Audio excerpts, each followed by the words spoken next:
بسم اللہ الرحمن الرحیم۔ میزاب چینل کے معزز سامعین السلام علیکم۔ قبول اسلام سے قبل پوری زندگی کسی مسلمان سے نہیں ملا۔ حال ہی میں دائرہ اسلام میں داخل ہونے والے ایک اسکاچ نو مسلم نے کہا ہے کہ میں نے اسلام قبول کرنے سے قبل پوری زندگی میں کسی مسلمان سے ملاقات نہیں کی۔ ان کا کہنا ہے کہ میں پہلی بار ترکی میں سیاحتی دورے کے دوران ایک مسجد میں بلند ہونے والی اذان سے متاثر ہوا تھا، جس کے بعد اسلام کا مطالعہ شروع کر دیا۔ گہرے مطالعے نے مجھے نہ صرف اسلام کے قریب کر دیا بلکہ دائرہ اسلام میں داخل ہونے کی راہ بھی ہموار کی۔ العربیہ.نیٹ کے مطابق اسکاچ نو مسلم آلن رونی نے قبولیت اسلام کا اپنا واقعہ برطانوی اخبار انڈیپینڈنٹ میں شائع اپنے ایک مضمون میں کیا ہے۔ ان کا کہنا ہے کہ میں نے زندگی بھر کبھی اسلام قبول کرنے کے بارے میں نہیں سوچا تھا اور نہ کبھی کسی مسلمان سے میری ملاقات ہوئی۔ میں ترکی میں چھٹیاں گزارنے آیا اور وہاں میں نے مسجد سے بلند ہونے والی اذان کی آواز سنی۔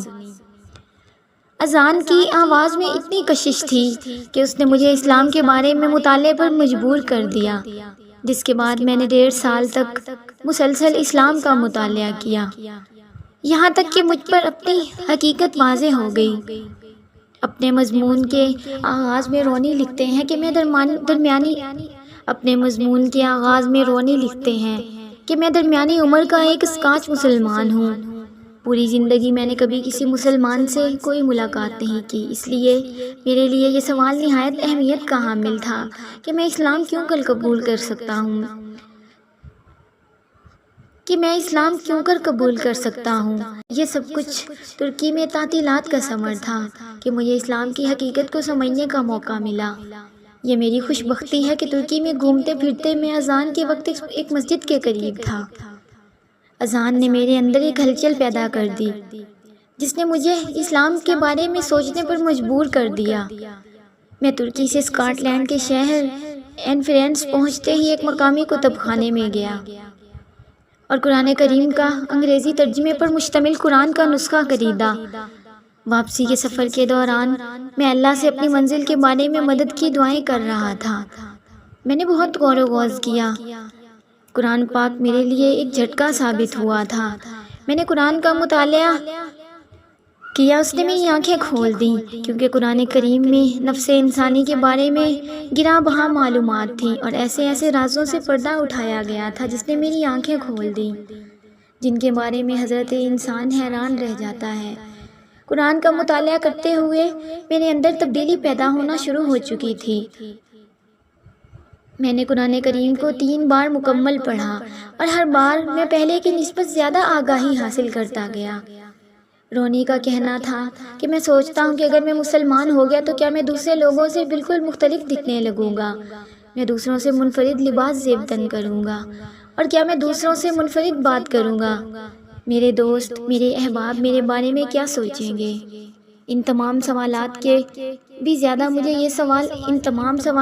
بھی زیادہ مجھے یہ سوال بہت چبھتا کہ کیا میں اس نئے تصور دین کو اپنی شخصیت پر نافذ کر سکوں گا یا نہیں۔ اسلام کے بارے میں مطالعے کے ساتھ ساتھ میں نے انٹرنیٹ پر نو مسلم حضرات کے قبولیت اسلام کے واقعوں کا مطالعہ شروع کیا۔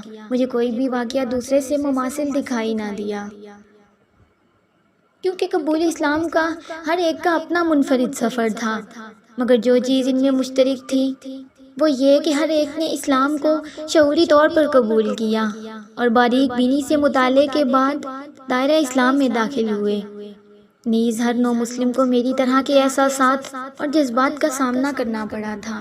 انٹرنیٹ پر میں نے عربی میں نماز کا طریقہ بھی سیکھا، اسلام، موسیقی اور قرآن کی تلاوت سنی۔ موسیقی میری پہلی کمزوری تھی، اس لیے میں نے اسلامی موسیقی سے بھی فائدہ اٹھایا۔ میں اسلامی موسیقی سن کر بہت محفوظ ہوا۔ بہرحال مجھے اسلام کے بارے میں حقائق تک پہنچنے میں 18 ماہ کا طویل عرصہ لگا۔ 1.5 سال کے عرصے کے بعد میں خود کو مسلمان سمجھنے لگا تھا۔ نماز پنجگانہ ادا کرنا شروع کر دی، ماہ سیام کے روزے بھی رکھے اکل و شراب میں حلال و حرام کی تمیز شروع کر دی۔ مجھے پتہ چلا کہ میرے محلے میں ایک چھوٹی مسجد بھی موجود ہے۔ میں مسجد پہنچا اور اپنا تعارف کروایا اور اندر داخل ہو گیا۔ مسجد میں موجود تمام لوگ بہت حیران تھے۔ انہوں نے مجھے اسلام کے بارے میں اہم معلومات پر مبنی کچھ کتب بھی تحفے میں دی۔ اب میں اس مسجد کے اہم ارکان میں سے ایک ہوں۔